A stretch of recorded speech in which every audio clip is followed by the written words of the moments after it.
빚 청산을 위한 최악의 방법입니다. 왜 최악의 방법인 거죠? 최악의 방법인데요. 사람을 때렸습니다. 그 죽이기 하기 의도를 갖고 있었어요. 그것도 자신의 아버지에게 때렸습니다. 그러니까 최악의 방법이라고 저희가 체크포인트에서 소개해드렸습니다. 지난해 6월 사건인데요. 아들이 30대 남성이었습니다. 아버지를 차에 태웁니다. 그래서 조수석에 아버지가 타려고 하자 갑자기 둔기를 꺼내서 아버지의 뒤통수를 때렸습니다. 그래서 갑자기 아버지는 처음에 영문도 몰랐습니다. 뒤에서 뭔가 갑자기 확 아프니까 무엇인가 내가 머리를 부딪혔나 보다 해서 병원에 가자고 합니다. 머리에서 피가 난다고 말을 했어요. 세상에. 그랬더니 병원 주차장에 차를 세워놓고 아버지의 뒤통수를 둔기로 또 때렸습니다. 그래서 아버지가 이때는 다 알아채고 나 지금 내려줘. 절대로 신고하지 않을게 이러고 빌었습니다. 그래서 아버지가 차에 내렸고 아들은 그대로 차를 몰고 도망갔다가 붙잡혔습니다. 아니 이건 뭐예요 도대체 이게? 응?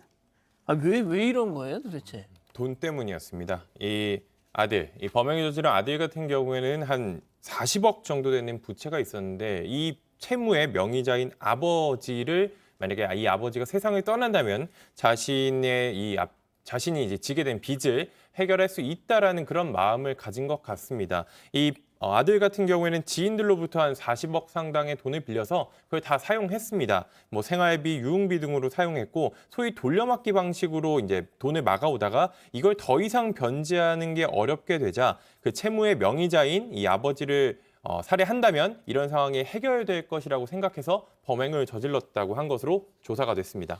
변호사님 보통 이런 존속 살해나 뭐 살해 미수 저희가 여러 번 전해드리긴 했지만 대부분이 뭐 어떤 정신적인 문제를 가지고 있는 분들에 의한 것들이 많았잖아요.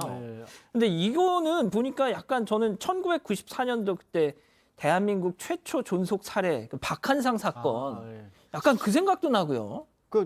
그때보다 더 상황 자체는 더 심각해 보여요. 사실 이제 그 계기도 순전하게 그 돈 때문이었고 그 돈도 어떻게 보면 이게 돈을 뭐 이렇게 빚을 지고 이런 과정 자체가 뭐 올바른 경우는 별로 없지만 이 경우는 더 심각하게 그냥 자기의 어떻게 보면 개인적인 어떤 좋지 않은 이유 때문에 빚을 진 거고 게다가 이 아버지를 해치기 위해서 막 검색을 여러 가지로 해보는 겁니다. 이게 뭐 후두부를 어떻게 가격을 해야 되느니 검색을 했대요? 네, 그리고 방망이를 가지고 사람을 해치면 어떻게 되느니 게다가요. 제가 또 이런 경우를 저는 그 법학 교과서에서 형법을 배우면서 이론적으로만 이런 일이 있는 줄 알았는데 무슨 얘기냐면 이 사람을 해칠 용기가 없으니까 술을 마시거나 약물을 복용하고 사람을 해쳤을 때에 관한 그걸 저희는 이제 공부를 했거든요. 실제 사건에서도 이런 경우 처음 봤어요. 신경안정제 수면유도제를 병원에서 처방받아서 자기 마음을 다스려가면서 아버지를 해치려고 한 거예요. 그러고 나서 처음에 목적을 달성하지 못하니까 다시 교통사고로 이전해서 다시 한번 해치려고 시도까지 했습니다. 야 이게 도대체 뭐야 이게? 응? 아니 근데 다른 범죄도 있다. 네.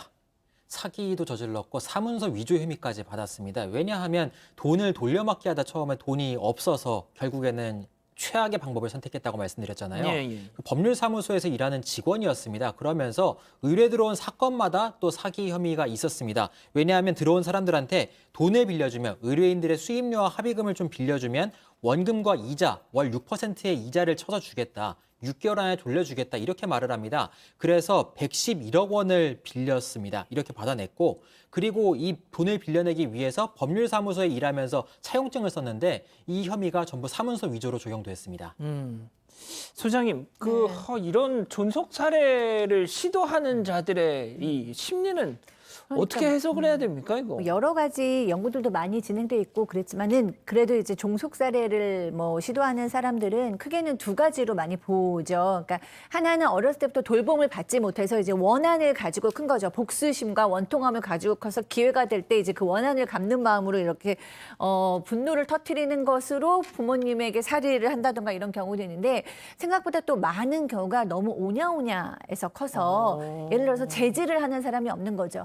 그러니까 보통 사람들한테 돈이라는 것은 어떤 내가 원하는 목적을 실현시키기 위한 수단이잖아요. 가족이 편안하게 살고 싶다거나 내 노후를 위한다거나 사회에 기여하고 싶다거나. 근데 오늘의 이 사람을 보면 아버님 이름으로 받은 40억에 사기친 돈 111억을 다 본인의 유흥비 생활비로 지금 썼다는 거예요. 150억을 30대가. 그러니까 이 사람 보면 철저하게 이기적이고 본인 쾌락주의적이거든요. 그러니까 이런 걸 볼 때 이 사람이 그 어린 시절에 어떤 과정으로 자랐을지는 모르지만 상당히 정서적으로 이기적이고 병들어 있다라고 보입니다. 혐의는 인정했어요. 인정했습니다. 반성하고 후회한다고 밝혔어요. 반성은 최후 진술을 한대요? 할 때 그렇게 말했습니다. 정말 하지 말아야 될 큰 죄를 저질렀다고 말하면서 수영 생활 동안 많이 돌아봤다고 말을 했어요. 그러면서 이런 말도 했다고 나오더라고요. 코로나19의 경제 어려움 속에서 피해를 끼친 것을 한탄스럽게 생각한다. 그래서 변제를 다 하겠다. 돈을 다 갚겠다. 재판이 끝나더라도 반드시 변제하겠다. 이렇게 말을 남겼습니다. 자, 소장님, 근데 저는 이거 사건을 보면서 좀 충격을 받았던 것이 이 아버지가 둔기를 자식한테 둔기로 머리를 얻어맞은 이 아버지가 내 아들 처벌하지 말아주세요라는 탄원서를 냈다는 거예요. 네. 그게 뭐 이제 부모 심정입니까 그게?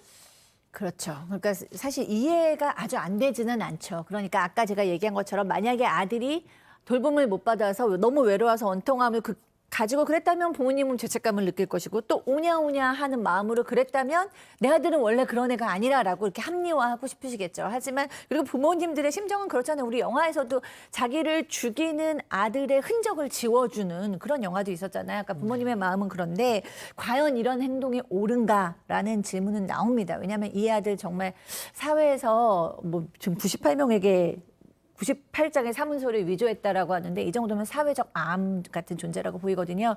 이 아들에게 처벌을 면하게 해달라는 탄원서를 넣는 것이 글쎄요, 가족의 사랑이다라고만 얘기하고 없는 것으로 할 수 있을지 좀 의문입니다. 예. 그래서 1심 재판부 어떻게 판단했나요? 일단 징역 8년을 선고를 했습니다. 그 이유 중에 몇 가지 이제 보면 111억 원을 편취했다라고 하지만 그 상당 부분을 또 변제를 했고 또 아버지 생명 다행히 미수에 그쳤다 이런 것들인데요. 그러면서 이 다른 범죄 전력이 기존에 없었다라는 분도 뽑고 있거든요. 저는 이런 판결을 볼 때마다 고개가 갸웃거려지는 게 이 사람이 다른 범죄 전력이 없는 건 안 걸렸기 때문이에요. 아하. 그렇잖아요. 아하. 이게 111억 원 편치면 그것만 따지고도 5년 이상 무기징역까지 가능한 정도의 중범죄인 거고요. 예. 살인죄도 존속살해 같은 경우는 7년 이상으로 시작되는 범죄입니다. 개별 범죄 자체가 어마어마하게 무거운 범죄들이거든요. 이렇게 여러 가지 범죄를 또 이 돈과 관련된 피해를 입은 사람들이 따로 있고 자신의 아버지와 관련된 범죄도 따로 있는 사람인데 과연 그것까지 합산했을 때 8년이 맞는가? 그러니까 계속 저는 질문 던진 게 대한민국에서 여러 개의 범죄를 저지르는 사람은요. 마지막에 딱 한 번만 걸려야 돼요. 중간에 걸리면 굉장히 손해입니다. 이런 식으로 판결 내리면. 그렇지 않겠어요? 그리고 이게 정당한 걸까요? 저는 계속 물음표가 던져집니다.